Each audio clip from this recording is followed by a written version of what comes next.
विष्णुपादाय कृष्णप्रेष्ठाय भूतले श्रीमदे जयपदागस्वामी नामिने नमस्ते नम आचार्यपादाय निताय कृपा प्रतायिने गौरगदा धामदाय नगर ग्रामधारिणे हरे कृष्णा कृष्णा कृष्णा हरे हरे हरे राम राम राम हरे हरे नमो विष्णुपादाय कृष्णप्रेष्ठाय भूतले श्रीमदे श्रीमदे भक्तिवेदांत स्वामी नामिने नमस्ते सारस्वती देवी गौरवाणी प्रचारिणे निर्विशेष शून्यवादी पाशाशदेशधारिणे हरे कृष्णा कृष्णा कृष्णा हरे हरे हरे राम राम हरे हरे गुरुदेव की जय. श्लोकम 12 तस्य संचयन हर्षम गुरुवृत्त पितामह सिंहनादम विनत्योचै शंकम तत्मौ प्रतापवान. பின்னர் குரு வம்சத்தின் மாபெரும் வீரரும் பாட்டனாருமான பீஷ்மர் தனது சங்கை சிங்க கர்ஜனை போன்று உறக்க ஊதி துரியோதனுக்கு மகிழ்ச்சியை கொடுத்தார். அடுத்த ஸ்லோகம் 13. ததசங்காஷ பேர்யாஷ பணவானக கோமுகா ஷஹைஷவா யஹன்யந்த சப்தஸ்துமுலோபவத். அதன் பின் சங்குகள், மத்தளங்கள், முரசுகள், கொம்புகள், தாரைகள் என அனைத்தும் ஒரே சமயத்தில் முழங்க அப்பேரொளி மிகவும் பயங்கரமாக இருந்தது. ஸ்லோகம் 14. தத ஸ்வேதைர் ஹயைர் யுக்தே மகதி ஸ்யந்தனே ஸ்திதௌ மாதவ பாண்டவ சைவ திவ்யௌ சங்கௌ பரதத்மது. மறுதரப்பில் வெள்ளை குதிரைகள் பூட்டிய மிகச்சிறந்த ரதத்தில் அமர்ந்திருந்த பகவான் கிருஷ்ணரும் அர்ஜுனரும் தங்களது தெய்வீக சங்குகளை முழங்கினர்.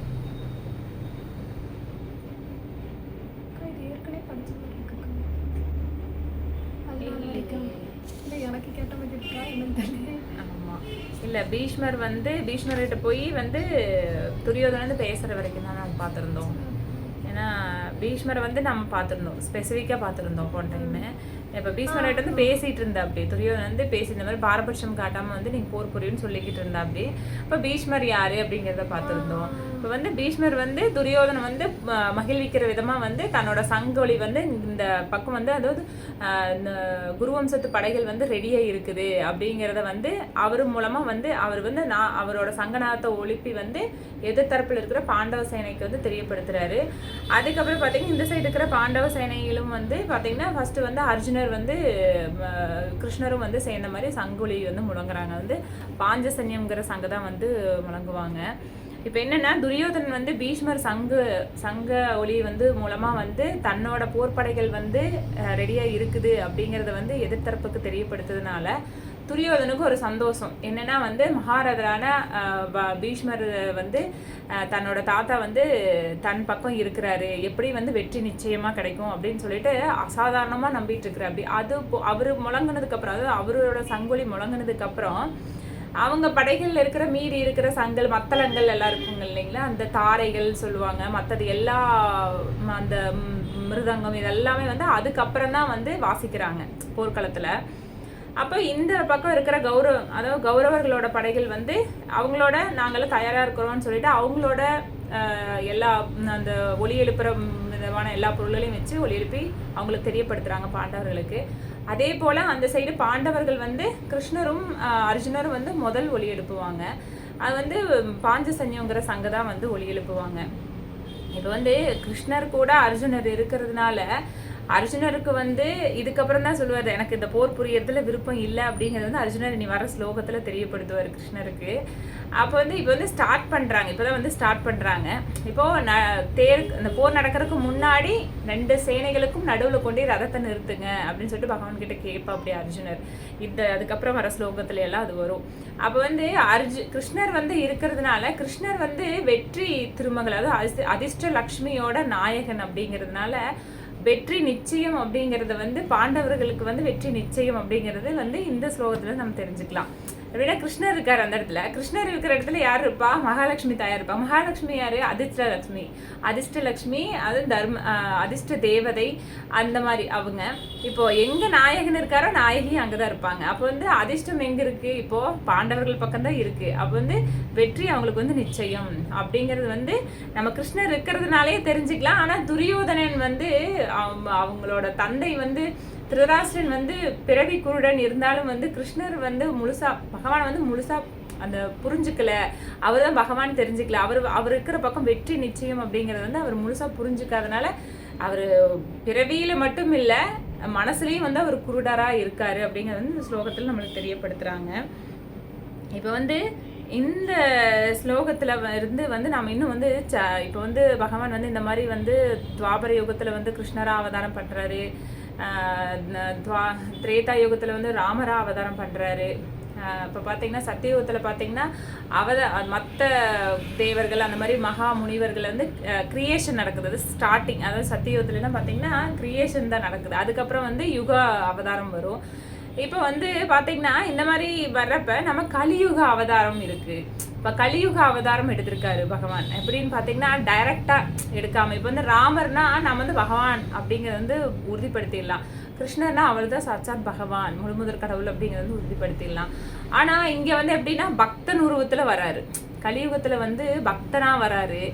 எப்படின்னா சைத்தன்ய மகாபிரபு வந்து சைத்தன்ய சரிதாமிரத்தில் பார்த்தீங்கன்னா 3 லீலைகள் சொல்கிறாங்க. அதில் அது வந்து ஃபஸ்ட்டு வந்து ஒரு முதல்ல வந்து ஆதி லீலா, ரெண்டாவது மத்திய லீலா, அதுக்கப்புறம் வந்து அந்திய லீலா அப்படின்னு சொல்லிட்டு. அப்போ வந்து பார்த்தீங்கன்னா சைத்தன்ய மகாபிரபு வந்து எதுக்காக இங்கே பூமிக்கு வராரு, அவர் அவதாரம்னாவே கீழிறங்கி வராரு. அதை வந்து ஆன்மீக லோகத்திலிருந்து பகவான் இறங்கி வரத அவதாரம் அப்படின்னு சொல்கிறாங்க. இப்போ பார்த்தீங்கன்னா சைத்தன்ய மகாபிரபு வந்து எதுக்காக வராரு அப்படின்னு பார்த்தீங்கன்னா அவர் வந்து கருணா அவதாரமாக வராரு, கருணாமூர்த்தியாக வராரு. நம்மளோட அந்த பாவப்பட்ட ஆத்மாக்களை, பந்தப்பட்ட ஆத்மாக்களை, இந்த கலியுக மக்களுக்கு வந்து அறிவும் ஆயுளும் ரொம்ப கம்மி, புத்தியிலையும் கம்மி அப்படிங்கிறதுனால அவங்க ஈஸியாக எப்படி பகவானை அடையலாம் அப்படின்னு சொல்கிறதுக்காகவே வந்து அவதாரம் எடுத்து வராரு. அவர் வந்து கருணாமூர்த்தி. எப்படின்னு பார்த்தோம்னா நம்ம இப்போ வந்து ஆச்சாரியர்கள் வந்து ஒரு ஒரு பக்தியிலேயே சில நிலைகள் வந்து சொல்கிறாங்க. எப்படின்னா பூர்ண நிலை ஒன்று, பரிபூர்ண நிலை ஒன்று, அடுத்து உத்தம பக்தி நிலை ஒன்று, அடுத்து வந்து பரிபூர்ண உத்தம நிலை பக்தி ஒன்று அப்படி சொல்கிறாங்க. இப்போ பார்த்தீங்கன்னா இதில் வந்து பகவான் எப்படியெல்லாம் வந்து அந்த பக்திங்கிறது வந்து எப்படி கொடுத்துருக்குறாரு, அந்த கருணை எப்படி கொடுத்துருக்குறாரு அப்படின்ட்டு பார்த்தோம்னா துவாரகையில் இருக்கிறப்ப வந்து பூர்ண கருணை கொடுக்குறாரு, அடுத்து மதுராவில் இருக்கிறப்ப வந்து பரிபூர்ண கருணை கொடுக்குறாரு, அடுத்து விருந்தாவனத்தில் இருக்கிறப்ப பூர்ண உத்தம கருணை கொடுக்குறாரு. சைத்தன்ய மகாபிரபுவா பிறக்கிறப்ப அதை வந்து அவதாரம் எடுக்கிறப்ப கிருஷ்ணரும் ராதாராணியும் இணைந்து, அதை வந்து ராதாராணியோட மேனி மஞ்சள் நிறத்துலையும் கிருஷ்ணர் வந்து ராதாராணியோட மேனி எடுத்துட்டு சைத்தன்ய மகாபிரபுவா அவதரிக்கிறப்ப வந்து பரிபூர்ண உத்தம கருணை கொடுக்குறாராம் நம்மளுக்கு எல்லாத்துக்குமே. இதுதான் வந்து ரொம்ப உயர்ந்தது. சைத்தன்ய மகாபிரபுவோட அவதாரம் மட்டும்தான் இருக்கிற எல்லாத்த விட மிக உயர்ந்தது அப்படின்னு ஆச்சாரியர்கள் வந்து சொல்கிறாங்க. அதை வந்து சைத்தன்ய மகாபிரபு வந்து இப்போ வந்து நம்மளுக்காக வந்து இப்போ கலியுக அவதாரமாக வந்திருக்க சங்கீர்த்தன இயக்கத்தை எல்லாம் கொடுத்துருக்கிறாரு, நிறைய ஆத்மாக்களை விடுவிக்க வந்திருக்கிறாரு. இந்த மாதிரி பரிபூர்ண உத்தம கருணை, அந்தளவுக்கு கருணாமூர்த்தியாக வந்து நம்மளுக்கு கருணையே அவதாரமாக வந்திருக்கிறாரு. இப்போ வந்து ஹரிநாமத்தில் தான் நம்ம வந்து பகவான் இருக்கிறாரு அப்படிங்கிறத வந்து நம்ம நிறைய இடங்கள்ல வந்து ஆச்சாரியர்கள், சிக்ஷா குருக்கள் வந்து நம்மளுக்கு சொல்கிறத வந்து நம்ம கேட்டிருப்போம். இப்போது அதே மாதிரி நம்ம வந்து இப்போது துருவன் மகாராஜா வந்து எப்படி போன நம்ம கிளாஸில் பார்த்தோம். துருவன் மகாராஜா வந்து ஒவ்வொரு பக்தர்களுக்கும் பகவான் எந்த அளவுக்கு கருணை காட்டியிருக்காருன்னு பார்த்தோம்னா, இப்போ துருவன் மகாராஜா வந்து எடுத்துக்கிட்டோன்னா முதல்ல ஃபஸ்ட்டு வந்து என்ன பண்ணார், அதை வந்து 2 விமானம் வருது, அவரோட பக்தியை மெச்சு 2 விமானம் வருது. 2 விமானத்தில் வைகுண்ட லோகத்துக்கு போகிறக்கு உண்டான விமானம் வருது. அதில் வந்து சுனீதி, அதுதான் அவங்களோட தாயார். சுனீதி வந்து ஃபஸ்ட்டு வந்து கோலோக விருந்தாவனத்துக்கு வந்து வைகுண்ட லோகத்துக்கு கூட்டிகிட்டு போகிறாங்க. அடுத்து வந்து துருவன் வந்து வராரு. அடுத்து விமானத்தில் ஏறுறப்ப வந்து பாதியில் வந்து இறக்கி விட்டுறாங்க துருவனை. ஆக்சுவலாக துருவருக்கு வந்து துருவ மகாராஜாவுக்கு வந்து கூட இருந்து அதாவது பக்தியை கொடுத்ததுனால சுனீதி அவங்களுக்கு வந்து வைகுண்ட லோகத்தில் இடம் கிடைக்கிது, பகவான் கருணை காட்டுறாரு. ஆனால் குரு அந்த இடத்துல வந்து தாயாகவும் இருக்கிறாங்க, குருவாகவும் இருக்கிறாங்க. பகவான் தான் இறுதி இலக்குன்னு சொல்கிறாங்க. அதனால் வந்து பக்தியை கொடுக்குறாங்க, அது தூய வைஷ்ணவனுக்கு வந்து பிறப்பும் கொடுக்குறாங்க. ஆக்சுவலாக இவ்வளோ தூய வைஷ்ணவர் இல்லையா துருவர், அதனால வந்து துருவ மகாராஜாவுக்கு வந்து பிறப்பு கொடுக்கறதுனால, அதுவும் தூய வைஷ்ணவருக்கு பிறப்பு கொடுத்ததுனால அவங்களுக்கு ஒரு உயர்ந்த நிலை வைகுண்டத்தில் அவங்களுக்கு ஒரு இடம் கிடைக்குது. பகவான் கருணை காட்டுறாரு. அப்போ இந்த இடத்துல வந்து துருவர் வந்து கூட்டிகிட்டு போகிறப்ப வைகுண்ட லோகத்துக்கு கூட்டிகிட்டு போகிறப்ப பாதியிலேயே இறக்கி விட்டுருவாங்க. இறக்கி விட்டுருவாங்க. என்ன அப்படின்னு பார்த்தோம்னா, துருவ மகாராஜாக்கு தனியாக ஒரு நட்சத்திரத்தை, அதாவது துருவ நட்சத்திரம் சொல்லுவாங்களே, துருவ லோகத்தையும் உருவாக்கி இந்த இடத்துல வந்து நீங்கள் சேவை பண்ணிட்டு தான் வரணும், பக்தி சேவை பண்ணிட்டு தான் வரணும். அப்போ இந்த இடத்துல என்னென்னா பக்தி முக்கியம், பக்தியை விட பக்தி சேவை முக்கியம் அப்படிங்கிறத நம்ம தெரிஞ்சுக்கலாம். வந்து நீங்கள் வந்து இதெல்லாம் முடிச்சுட்டு தான் நீங்கள் வைகுண்ட லோகத்துக்கே வரணும் அப்படின்னு சொல்லிட்டு துருவ லோகத்தில் வந்து, அதாவது துருவ நட்சத்திரம், அதுதான் நம்ம வந்து பார்க்குறது துருவ நட்சத்திரமாக இன்னை வரைக்கும் நம்மளுக்கு நம்ம பார்க்கலாம். அதையே அப்போ வந்து துருவ நட்சத்திரத்தில் வந்து அவரோட லோகத்தில் வந்து அவருக்காகவே ஒரு உலகத்தை கொடுத்து நீங்கள் வந்து இங்கே வந்து பக்தி சேவை செஞ்சதுக்கு அப்புறம் தான் நீங்கள் வைகுண்ட லோகத்துக்கே வர முடியும் அப்படின்னு சொல்லிட்டு துருவ மகாராஜா வந்து அங்கே இறக்கி விட்டுட்டு வந்துடுறாங்க. அப்போ பார்த்தீங்கன்னா நம்ம வந்து பக்தி சேவை செஞ்சாதான் பகவான்கிட்டயே போக முடியும். இப்போ வந்து ஒரு பக்தனுக்கு வந்து ஒரு ஒரு பிறக்கிறதுக்கு உண்டான ஒரு பிறப்பு, அதாவது வைஷ்ணவருக்கு வந்து பிறப்பு கொடுத்ததுன்னா பிறக்கிறதுக்கு உண்டான அந்த சுனிதி வந்து காரணமாக இருக்கிறனாலே அவங்களுக்கு வந்து வைகுண்டத்தில் ஒரு இடம் கிடச்சிது. ஆனால் இவர் வந்து 5 வயசுலேயே வந்து சின்ன வயசுலேயே வந்து பகவானை தேடி போய் காட்டுக்குள்ளே போய் தவம் இருந்து பகவானை பார்த்து எனக்கு எதுவுமே வேண்டாம் அப்படின்னு சொல்லி பகவான் கேட்காம எல்லாத்தையும் கொடுக்குறாரு. கொடுத்தும் வந்து நீ பக்தி சேவை பாக்கி இருக்கிறனால இந்த சேவையெல்லாம் பண்ணிட்டு நீங்கள் வந்துருங்க அப்படின்னு சொல்லிட்டு இந்த இடத்துல வந்து அப்போ என்ன தெரிஞ்சுக்கலாம் அப்படின்னா, இதில் வந்து பக்தி பண்ணுறதை விட பக்தி சேவை இன்னும் உயர்ந்தது. அப்போ பார்த்தீங்கன்னா நம்ம ராமானுஜாச்சாரியர், இப்போ வந்து ஸ்ரீ சம்பிரதாயத்தில் வர்றவர், இப்போது வந்து உங்களுக்கு நிறைய ஆச்சாரியர்கள் பார்த்தீங்கன்னா இப்போ வந்து நிறையா பேர்த்த வந்து நம்ம சொல்லி அது வந்து நிறைய ஆச்சாரியர்கள் வந்து எல்லா மகான்களையும் ரிஷிகளையும் பகவானையும் பற்றி பயங்கரமாக வந்து புகழ்வாங்க. அதை வந்து பக்தியில் வந்து இன்னும் மேன் வரணும், ஜீவாத்மாக்கள் வந்து வரணும் அப்படிங்கறதுக்காக நிறைய பக்தர்களை வந்து நம்மளுக்கு சொல்லுவாங்க. ஆச்சாரியர்கள் வந்து வேதங்களையும் வேதத்தில் இருக்கிற பக்தர்களையும் எல்லாத்துக்கும் சொல்லுவாங்க. ஆனால் பார்த்தீங்கன்னா ராதாராணி பற்றி அதிகமாக யாருமே பேசியிருக்க மாட்டாங்க. ஆனால் அவங்க வந்து அதுக்காக வந்து கொஞ்சம் கூட தாழ்ந்தவங்க நம்ம நினச்சிட முடியாது. ஆனால் எல்லாத்த விட உயர்ந்தவங்க அவங்க. இப்போ பார்த்தீங்கன்னா சுகதேவ் கோஸ்வாமியும் சரி, அவரும் வந்து பார்த்தீங்கன்னா ராதாராணி பற்றி பரீட்சித் மகாராஜாவுக்கு வந்து பாகவதம் சொல்கிறப்ப சரியா ஸ்ரீ ராதாராணியை வந்து அவர் வந்து ராதான்னு கூட சொல்கிறது இல்லையா, ஆராதிக்கான்னு தான் சொல்லுவாராம். ராதா அப்படின்னு கூட சொல்ல மாட்டாரா, ஆராதிக்கான்னு தான் சொல்லுவாராம். அந்த அளவுக்கு அதை வந்து அவரோட பக்தி, ராதையோட பக்தி வந்து சாமானியங்களால புரிஞ்சுக்க முடியாது. அவங்களோட பக்தி வந்து எல்லா தரத்தை விட உயர்ந்தது. ஆச்சாரியர்கள் மகா முனிவர்களை காட்டிலும் ரொம்ப சிறந்தது ராதையோட பக்தி. அதனால வந்து சாதாரண மக்கள் சாமானியர்களால் வந்து அது புரிஞ்சுக்க முடியாது. அப்படிங்கறதுனால அவங்களோட பக்தியை வந்து எந்த ஒரு நம்மளோட புராணங்களில் குறிப்பிடாம ஆச்சாரியர்களோட ஹிருதயத்தில் வந்து ஒழிச்சு வச்சாங்களாம். அந்த அளவுக்கு தூய்மையான உயர்ந்த பக்தி அப்படிங்கிறதுனால, அதாவது பக்தி சேவை தான் முக்கியம் அப்படிங்கிறது வந்து அதாவது அந்த அளவுக்கு உயர்ந்தது. எதனால் அப்படின்னா பகவானுக்கு சேவை செய்யறதே தன்னோட இதாக வச்சுருந்தாங்க. ராதாராணி வந்து நம்மளோட சேவை தான் நம்மளுக்கு அப்படிங்கிறது அளவுக்கு ராதாராணி வந்து இருந்ததுனால தான் அவங்க வந்து அந்த அளவுக்கு உயர்ந்த இடத்துல இருந்தாங்க. அப்போது சில முக்கியமான ஆச்சாரியர்கள்னால மட்டும்தான் வந்து ராதாராணியோட அவங்களோட பக்தியை புரிஞ்சுக்க முடியுமா. சாதாரணமாக ஆரம்பத்துலேருந்து வர அடிப்படை பக்தர்கள்னாலே வந்து ராதாராணிய பக்தியை வந்து கொச்சைப்படுத்தி பார்த்துருவாங்கன்னு சொல்லிட்டு தான் சுகதேவ் கோஸ்வாமி வந்து ராதானே குறிப்பிடலையா பாகவதத்தில். சில இடத்துல தான், ஏன்னா அந்தளவுக்கு வந்து அவங்க அந்தளவுக்கு தூய பக்தர், பக்தை அவங்க, அதனால மாதுரிய ரசத்தில் இருக்கிறவங்க. அதனால வந்து பக்தியிலேயே வந்து பக்தி சேவை மிக உயர்ந்தது. பகவான் செய்கிற பக்தி சேவை தான் ரொம்ப உயர்ந்தது. இப்போ பார்த்தீங்கன்னா சின்ன ஒரு இது, ராதாராணி வந்து சமைச்சாங்க அப்படின்னா ஒரு டைம் செஞ்ச டிஷ்ஷை வந்து திருப்பி செய்ய மாட்டாங்களாம்.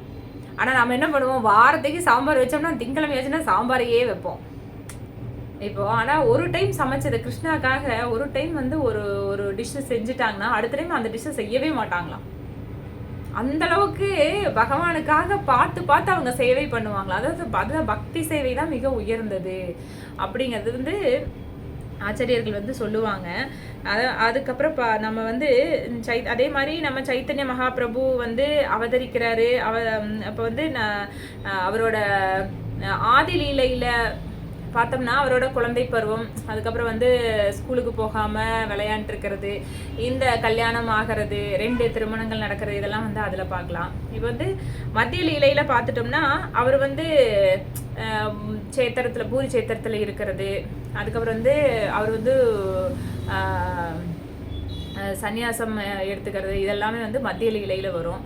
அப்புறம் அந்திய லீலாவில் வந்து அவர் வந்து கடைசியாக வந்து நிறைய பக்தர்களோட அவரோட பக்தி கலந்த நிறைய பக்தர்களோட வரலாறுகளை எல்லாம் அதில் பார்க்கலாம். இப்போ வந்து ஃபஸ்ட்டு வந்து அவர் வந்து சின்ன வயசாக இருந்து அவர் கொஞ்சம் கல்யாணம் ஆகிட்டு கொஞ்சம் பெருசானதுக்கப்புறம் கொஞ்சம் அவருக்கு வந்து ஒரு அண்ணன் இருந்தாராம்.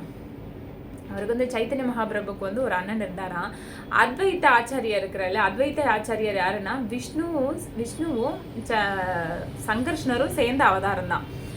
சதாசிவனும் சேர்ந்த அவதாரம் தான் வந்து அத்வைத்த ஆச்சாரியார். அத்வைத்த ஆச்சாரியார் பார்த்தீங்கன்னா கொஞ்சம் வயதானவர். சைத்தன்ய மகாபிரபு வந்து விட கொஞ்சம் வயதானவர் தான் அவர். இப்போ வந்து சைத்தன்ய மகாபிரபு வர்றதுக்கு முன்னாடியே அத்வைத்த ஆச்சாரியர் பூமிக்கு வந்துடுறாரு. இவங்கெல்லாம் சகாக்கள் தான், ஆனால் வந்து முன்னாடியே வந்துடுறாங்க இவங்க. அத்வைத்த ஆச்சாரியர் வந்து எப்படி வந்து எதனால் சைத்தன்ய மகாபிரபு இங்கே பூமியில் வராரு அவதரிக்கிறாரு அப்படின்னு சொன்னால் முக்கியமான காரணம் அத்வைத்த ஆச்சாரியர்.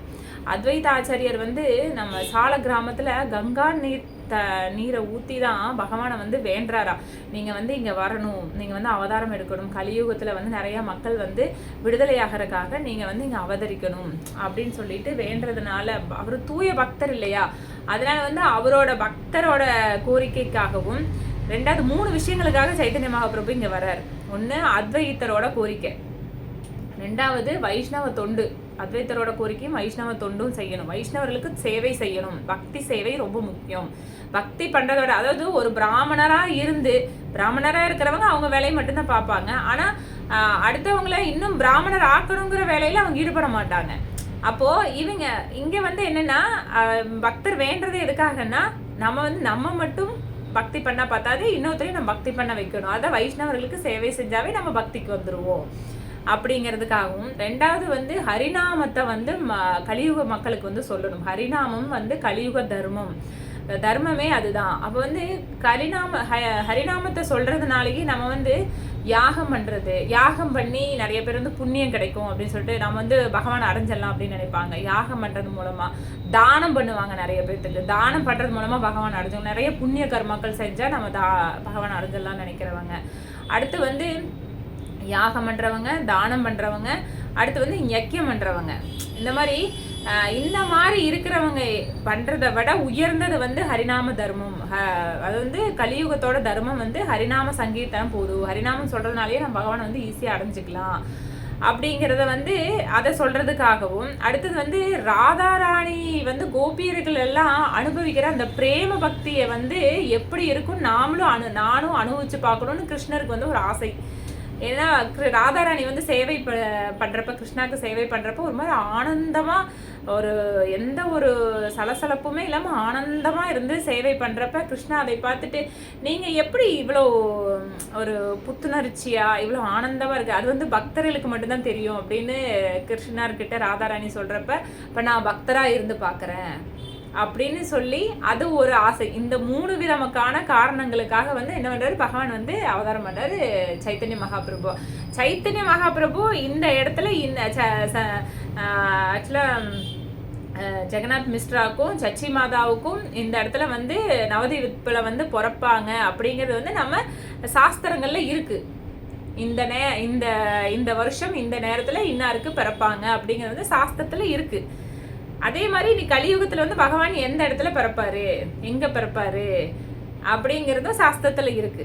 எல்லாமே சாஸ்திர ரீதியாக தான் வந்து வருது. சாஸ்திரத்தில் என்ன சொல்லப்பட்டிருக்கோ அதுதான் நம்ம நம்பணும் அப்படிங்கிறது உண்மை. ஆக்சுவலாக ஆச்சாரியர்கள் அதான் சொல்றாங்க.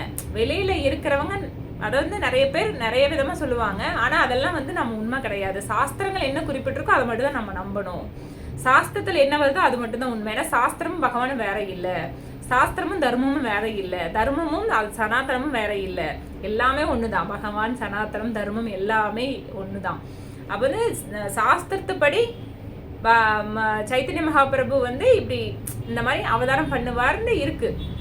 ஆக்சுவலாக 500 வருஷத்துக்கு முன்னாடி பெங்காலில் நவதீபத்தில் அவர் வந்து பிறந்து நம்ம கலியுக தர்மமான ஹரிநாமத்தை வந்து பரப்புறாரு. எல்லா மக்களுக்கும் விடுதலை ஆகணும், ஈஸியாக வந்து நம்மளை வந்து அடையணும், பகவானை வந்து அடையணும் அப்படிங்கிறது வந்து அவரோட நோக்கமாக இருக்குது.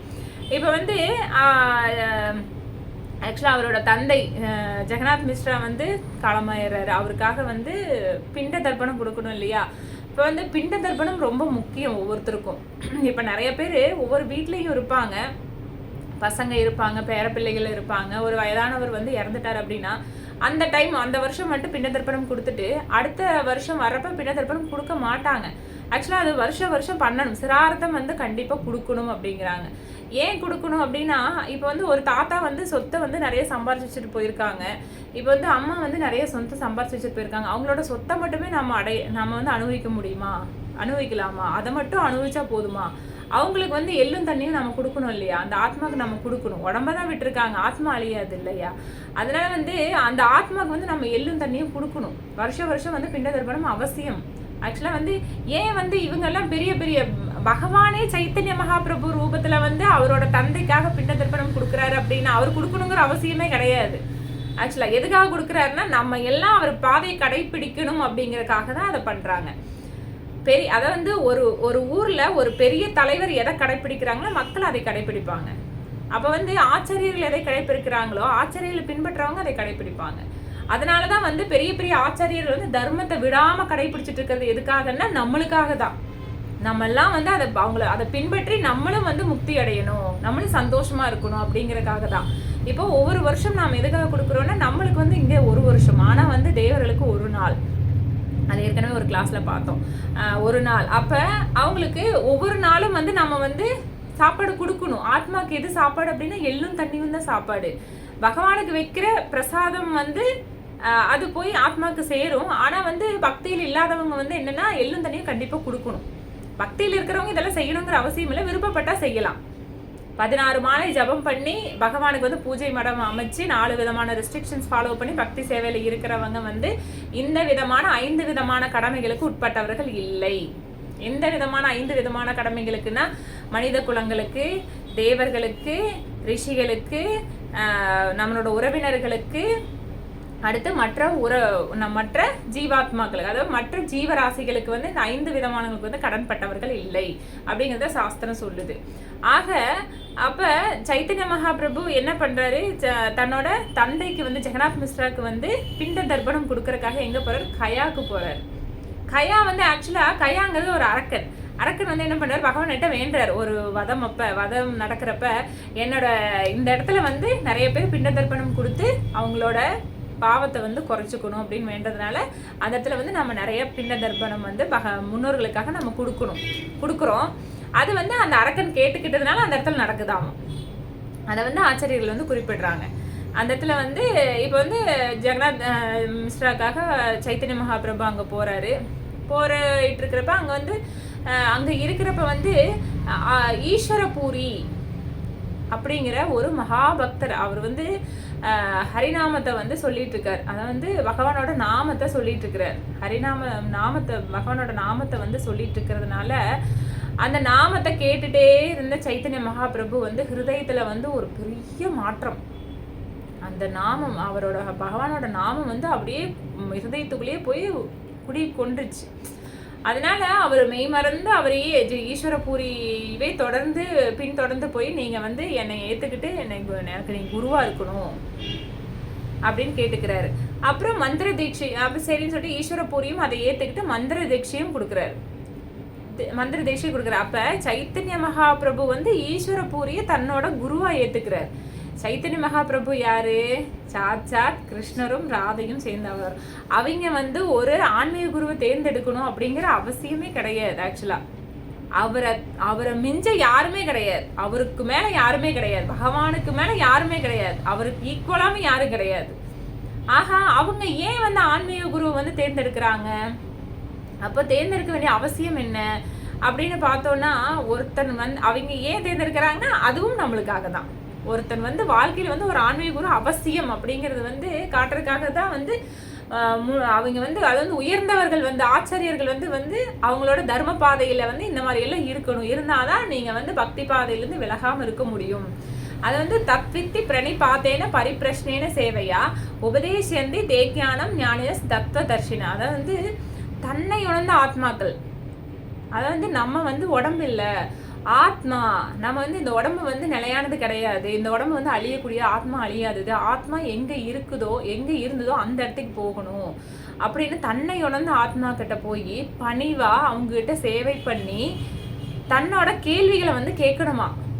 ஒரு ஆத்மா ஒரு ஜீவாத்மா வந்து எப்படி இருக்கணுமா, கேள்வி கேட்குறவனா இருக்கணுமா. நம்ம இன்னைக்கு காலையில் தூங்கி எந்திரிக்கிறோம், வேலைக்கு போகிறோம், சாப்பிட்றோம், தூங்குறோம், இப்படியே இந்த ரொட்டீன் லைஃப் வந்து அவன் வந்து வேஸ்ட்டாக யூஸ் பண்ணான்னா அது வந்து அவனோட வாழ்க்கைக்கு அது தேவையே இருக்கு, அது வந்து வேஸ்ட் அப்படிங்கிறாங்க ஆச்சரியர்கள். அவன் வந்து சாதாரணமாக வாழ்ந்துட்டு இருக்கிறான், அவனுக்குள்ள கேள்விகள் வரணும்.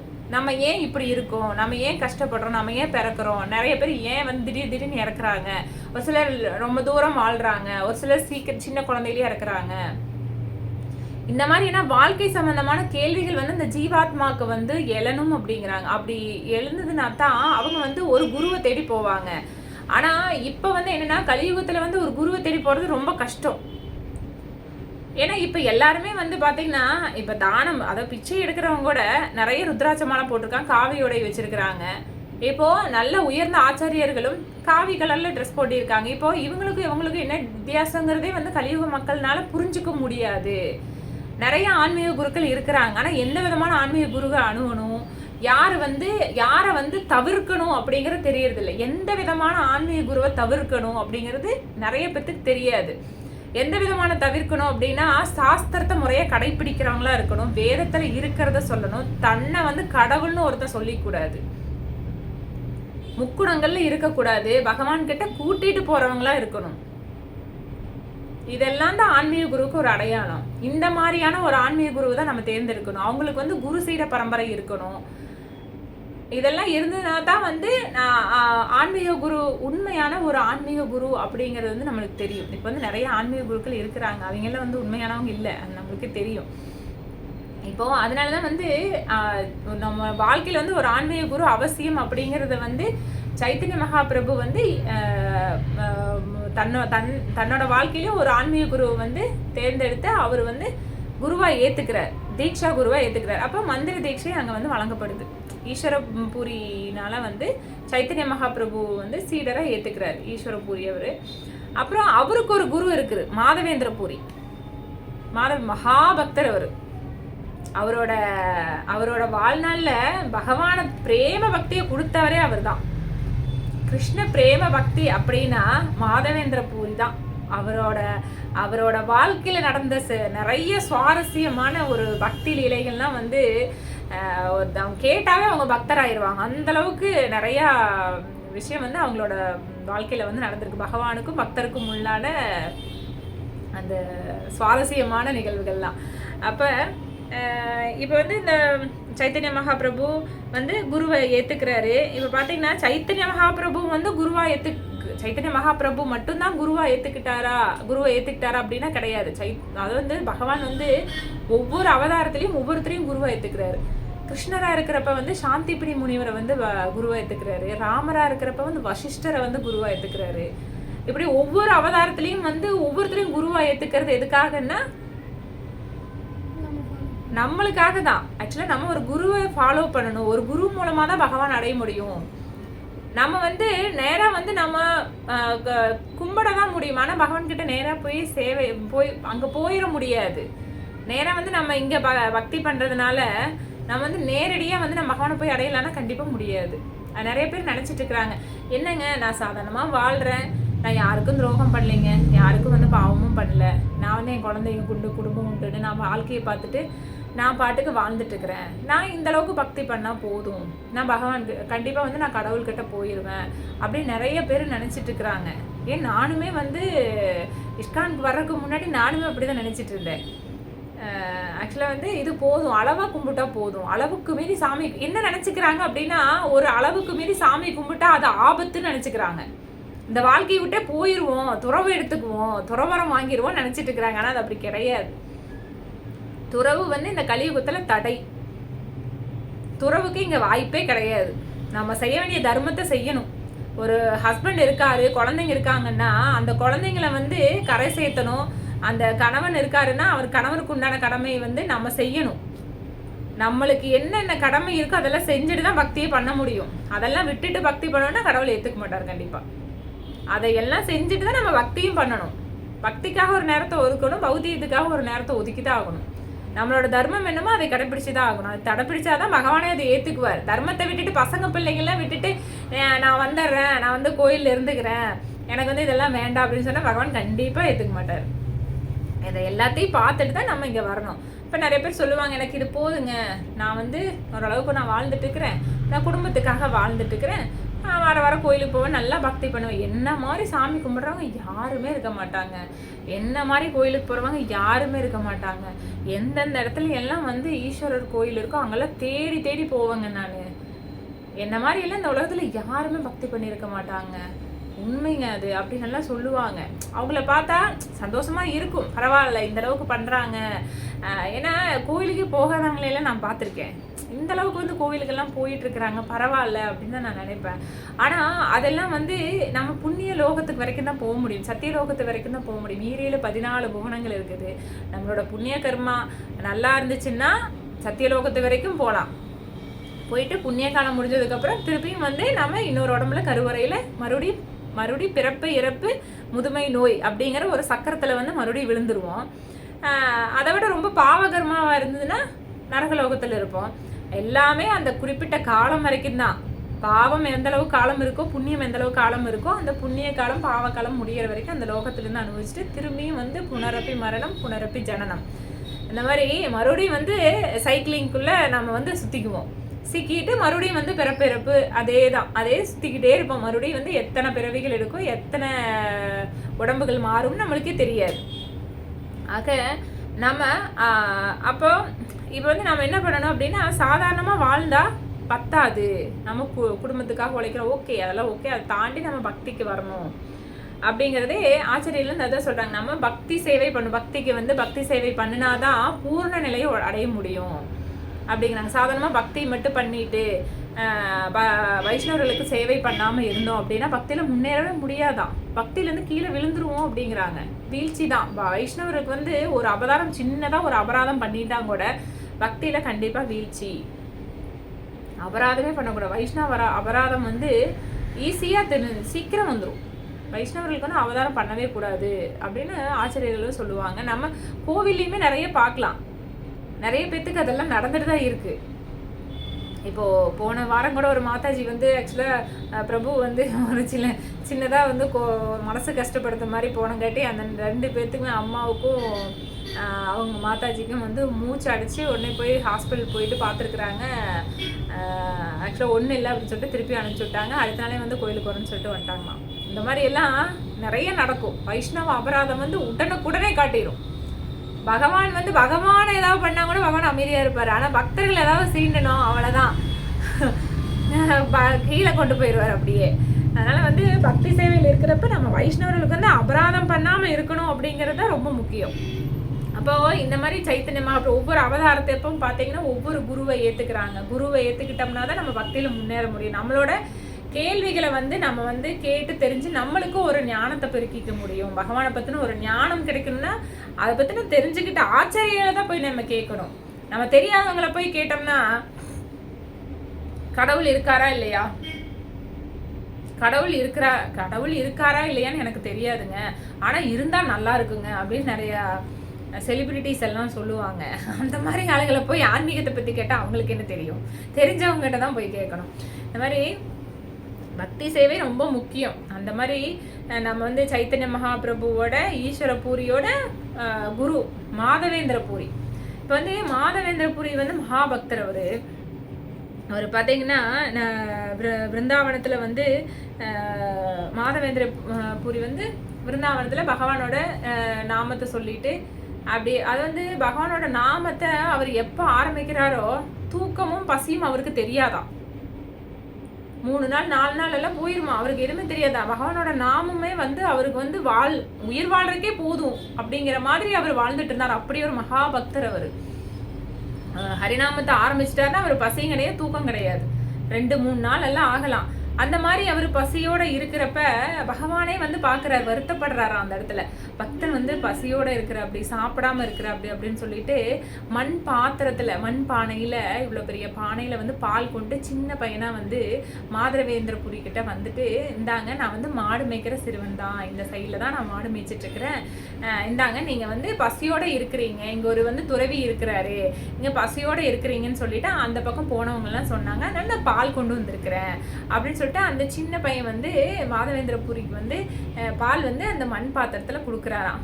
சரி, அவரு வந்து உடனே வாங்கி குடிச்சிடலையா, பசியோட இருக்குன்னு. அவருக்கு தான் பகவானோட நாமமே போதுமே. அவருக்கு நம்மள இருந்தா பானையை வாங்கினோமா குடிச்சோமா அப்படின்னு சொல்லிட்டு அடுத்த வேலையை பார்த்துருப்போம். ஆனா வந்து அந்த இடத்துல வந்து மண் பாத்திரம் அந்த பாலை வந்து அப்படியே வாங்கி வச்சு நான் அப்புறமா குடிச்சுக்கிறேன் அப்படின்னு சொல்லிட்டு அந்த பையனை வந்து பாக்குறாராம். அவ்வளோ ஒரு அழகா பார்த்துக்கிட்டே இருக்கணும் போல, ஏதோ ஒரு கவர்ச்சி அவர்கிட்ட, அந்த சின்ன பையன்கிட்ட ஏதோ ஒரு பார்க்கணும், பார்த்துக்கிட்டே ஒரு வசீகரம் அந்த முகத்துல பார்த்துக்கிட்டே இருக்கிறப்ப சரிட்டு நாம ஜபத்துல பார்த்துட்டே இருந்துட்டு கொஞ்ச நேரத்தில் நாம ஜபத்துல அவர் பண்ணிட்டாராம். நாம ஜபத்துக்கு வந்துட்டாரு. நாம ஜபம் முடிஞ்சதுக்கு அப்புறம் அந்த பால் எடுத்து குடிக்கிறாராம். அவ்வளவு அற்புதமா இருக்கும் அந்த பால். அந்த பாலை இது நாள் வரைக்கும் அவர் குடிச்சதே இல்லையா. அந்த டேஸ்ட் அவ்வளோ டேஸ்டா, இந்த பால் இந்த இடத்துல கிடைக்கிற பால் மாதிரியே தெரியலையே, இவ்வளோ அற்புதமா இருக்கு, இவ்வளோ அருமையான சுவையா இருக்கு, இதெல்லாம் எப்படி அப்படின்ட்டு நல்லா யோசிச்சுக்கிறப்போ ஓகே பகவான் தான் வந்திருக்காரு, பகவான் தான் சின்ன பையனா வந்து சிறுவனோட ரூபத்துல வந்து வந்திருக்கிறாரு அப்படின்னு வந்து மாதவேந்திரபுரி மகாபக்தரு அவர் கண்டுபிடிச்சுக்கிறாரு, பகவான் தான் வந்திருக்கிறாரு அப்படின்னு சொல்லிட்டு கண்டுபிடிச்சுக்கிறாரு. அப்புறம் அந்த பானையும் வச்சுக்கிறாரு கூடவே. அந்த பானையை தூக்கி போடல, அந்த பானையும் வச்சுக்கிறாரு கூடவே. அந்த பானையை உடைச்சு சுக்குநூறம் உடைச்சு அது துளி துளியே டெய்லி வந்து சாப்பிட்டுக்குவாரு. நம்மளா இருந்தா என்ன பண்ணுவோம், தூக்கி வீசிடுவோம். ஆக்சுவலா நல்லா கவனிங்க, இங்க வந்து லவ்வர்ஸ் வந்து என்ன பண்ணுவாங்க இந்த காலத்துல, அவங்க காதலன் வீசின அந்த சாக்லேட் பேப்பர்ஸ், காதலி வீசின அந்த வேஸ்ட் டஸ்ட்பின்ல போடுறது எல்லாம் எடுத்து சேகரிச்சு வச்சிருப்பாங்க. ஆனா பக்தர்கள் இங்க என்ன பண்றாங்க, அதே மாதிரி அதான் பக்தர்கள், அந்த பக்தினாவே அன்பு காதல் அப்படின்னு தானே அர்த்தம்.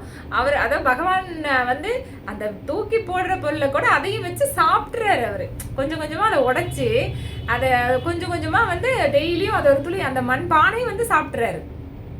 அவ்வளோ பிரேமை அவருக்கு, கிருஷ்ண பிரேமை, அதாவது பிரேம பக்தியிலேயே அவர் வாழ்றாரு.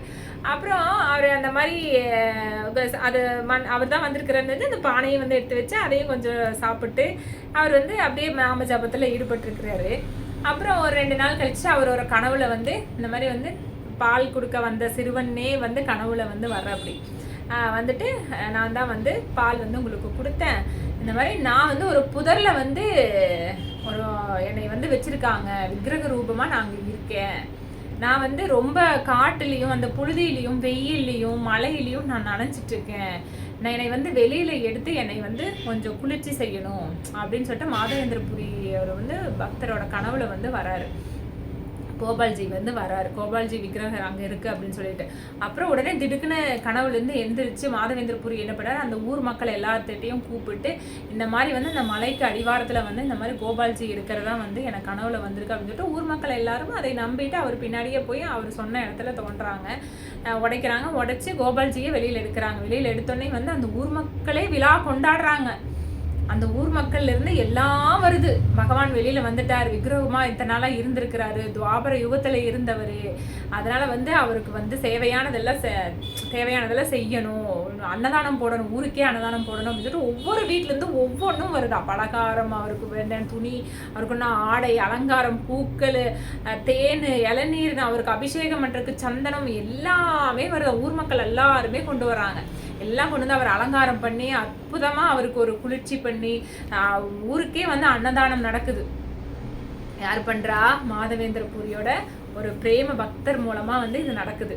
ஆக்சுவலா நடந்துட்டு இருக்கிறப்ப கொஞ்ச நாள் கழிச்சு வந்து இத்தனை நாளா நான் அவர் மறுபடியும் வந்து கனவுல வந்து கோபால்ஜி வந்து கனவுல வராரு, நான் இவ்வளவு நாளா வெயில்ல இருந்துட்டேன், வெயில் இருந்ததுனால எனக்கு உடம்பெல்லாம் எரியுது, எனக்கு வந்து சந்தனம் வேணும். சந்தனம் வந்து எங்க கிடைக்கும்னா அந்த விருந்தாவனத்துலேருந்து அந்த ஒரிசா போனோம்னா அங்கே வந்து சந்தனம் கிடைக்கும் அப்படின்னு வந்து கோபால்ஜி வந்து கனவுல வந்து மாதவேந்திரபுரியோட கனவுல சொல்கிறாரு.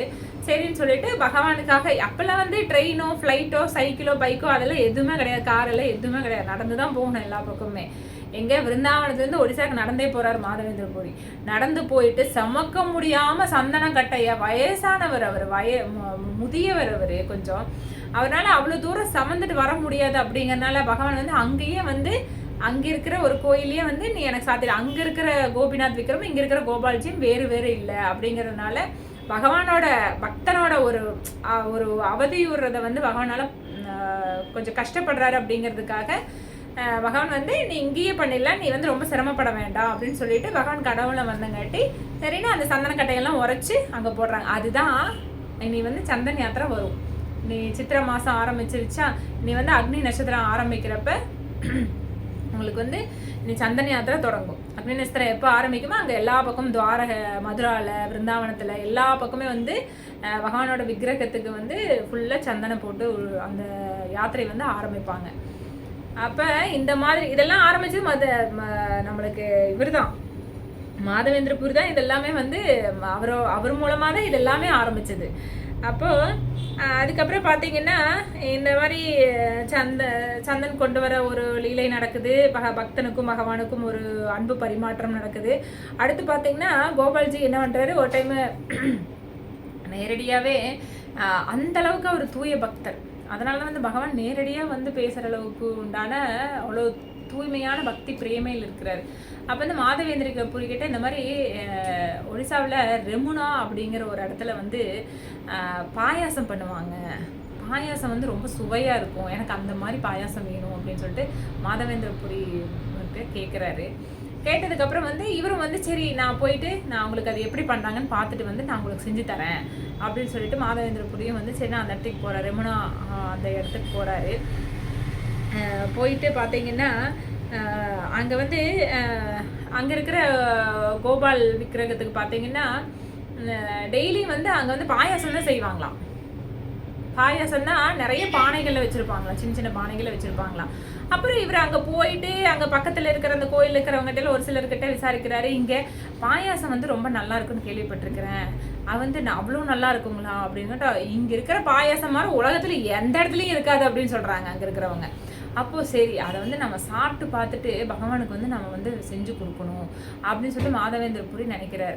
கொஞ்ச நேரம் ஆக ஆக மனசு சொல்லுது, அது எப்படி பகவானுக்கு வந்து வைக்கணும்னு நினைக்கிறது வந்து நம்ம சாப்பிட்டு பார்க்கணும்னு நினைக்கிறது இது ரொம்ப தப்பு இல்லையா, ஒரு அபராதம் இல்லையா, நம்ம வந்து ஒரு குற்றம் பண்ணிட்டோம், பகவானுக்கு வைக்கணும்னு நினைக்கிறது நம்ம எப்படி முன்னாடி சாப்பிட்டு பார்க்கறது, அது ரொம்ப தப்பு, இது வந்து அபராதம் பண்ணிட்டோம் அப்படின்னு சொல்லிட்டு அவர் வந்து அந்த இடத்துல அந்த கோயிலுக்கு போயிட்டு உள்ளேயே போகல. அவர் அந்த கோயிலோட அந்த அந்த அந்த தெருவோட முனையிலேயே நின்றுட்டார், அந்த அந்த ஒரு மரத்துக்கடியிலேயே இருந்துட்டார், அந்த பக்கமே போகல. இந்த மாதிரி ஒரு எண்ணம் வந்திருக்கவே கூடாது, நம்மளுக்கு ரொம்ப தப்பு பண்ணிட்டோம், அப்படி பகவானுக்கு வைக்கிறத ஒரு வந்து சாப்பிட்டு முன்னாடியே வந்து அதை சுவைச்சு பார்க்கணும்னு நினைக்கிறது எவ்வளோ கேவலமான புத்தி இது அப்படின்னு சொல்லிட்டு அவர் சாப்பிடவே இல்லை. ஒரு நாள் அந்த நாள் ஃபுல்லாக சாப்பிடவே இல்லையா, அழுதுகிட்டே இருக்கிறாரு.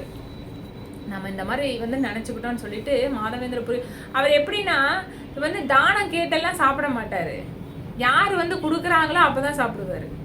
அந்த மாதிரி யாரோ ஒரு மகாபக்தர் அவர், போயெல்லாம் கேட்டு வாங்கலாம் சாப்பிட மாட்டார், யார் தனக்கு கொண்டு வந்து கொடுக்குறாங்களோ அதை மட்டும்தான் எடுத்துக்குவார். அந்த மாதிரி அவர் வந்து சாப்பிடாம ரொம்ப புலம்பிட்டு அந்த ஓரத்தில் வந்து படுத்துட்டு இருக்கிறார், அந்த தெரு ஓரத்தில் வந்து படுத்துட்டு இருக்கிறாரு. இதெல்லாம் பார்த்துட்டு பகவான் வந்து என்ன பண்ணுறாரு, ஒரு லீலை நடத்துகிற அந்த இடத்துல அந்த பூஜாரியோட கனவுல போயிட்டு மாதவேந்திரபுரின்னு ஒரு மகாபக்தருக்காக நான் வந்து ஒரு பாயாசத்தை வந்து எடுத்து ஒளிச்சு வச்சிருக்கிறேன், என்னோட விக்கிரகத்துக்கு பின்னாடி இருக்குது அப்படின்னு சொல்லிட்டு இந்த கனவுல வந்து சொன்னோன்னையும் வந்து அந்த பூசாரி வந்து திடுக்குன்னு எந்திரிக்கிறாரு. எந்திரிச்சு உடனே வந்து ஓடி போய் பார்க்குறாரு கோயில் விக்கிரகத்தில். அதுக்கு பின்னாடி வந்து அந்த ஸ்க்ரீனுக்கு அந்த பின்னாடி வந்து ஒரு பாயசம், மண்பானை சட்டியில் இருக்கிற பாயசத்தை வந்து ஒளிச்சு வச்சிருக்கிறாரு பகவான்.